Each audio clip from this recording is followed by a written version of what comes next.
going on, Jerome's? So last Tuesday, April 30th, the Minnesota Vikings signed additional punter, Seth Vernon. But the Vikings had already signed 17 UDFAs and were at their 90-man limit. So for a week plus, the Vikings had 91 players on the 90-man roster. And, of course, Smokey, this is not NOM. There are 90-man rosters. There are rules here. But the whole thing about it is like, hey,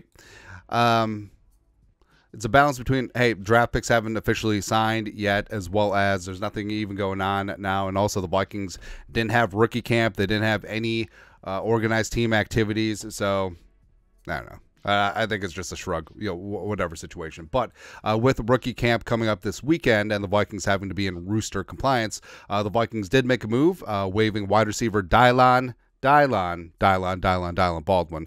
Now, Baldwin is a University of Michigan alum, so he was probably like, hey, isn't it awesome that we get to catch passes from J.J. McCarthy? And then everyone else in the receiver room was like, we. But Baldwin was a 2022 UDFA, spent some time on the Browns practice squad, signed on the Vikings practice squad last November, and also a futures contract this offseason. But with the Vikings bringing in an influx of UDFA receivers, notably Ty James, Devin Harper from Mercer, as well as Deshaun Jones, I mean, at a certain point, like 14 receivers kind of seems like a lot. So the Vikings right now on the 90-man rooster are at 13 wideouts. And as I said, I mean, the competition beyond Jefferson, Addison, especially, maybe Powell to a degree. I think maybe you could pencil him in as wide receiver 3, given that Kevin O'Connell absolutely loves and adores him. I mean, it really is wide open. And it could be a spot, too, that, yes, the Vikings need to be in rooster compliance, but maybe Baldwin and his agent saw the writing on the wall and thought, okay, I'm going to go to another team, potentially have a better chance of sticking on a roster or practice squad. That certainly could be part and parcel as well.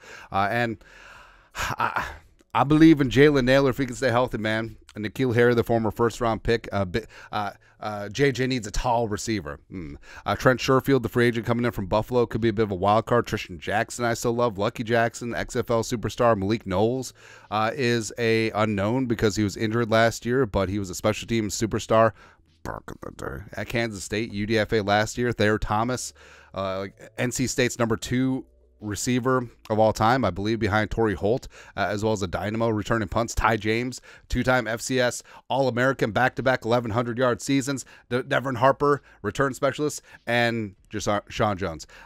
We need to tell Deshaun Jones that there's only room for 2 JJs on this rooster. So he might have to go by his middle name or something. So I don't know. But either way, like the receiver room, so beyond Jefferson, Addison, it really is undefined, but I do love the depth, and I do love the potential there. So maybe that's what Baldwin potentially saw. But the rooster is back in compliance. They're back at 90, and the Vikings, young players as well as some rookie tryouts, and as well as rookie draft picks and UDFAs will be at TCO Performance Center Bar and Grill this weekend for rookie camp. Nailed it. But your thoughts are thoughts. Vikings waive wide receiver Daylen Baldwin. Get back to 90-man rooster compliance. Let us know your thoughts and our thoughts in the comment section below. Subscribe for daily Vikings takes. Want to support the work? Put a little something in the Venmo. But till next time, Skull Production Value.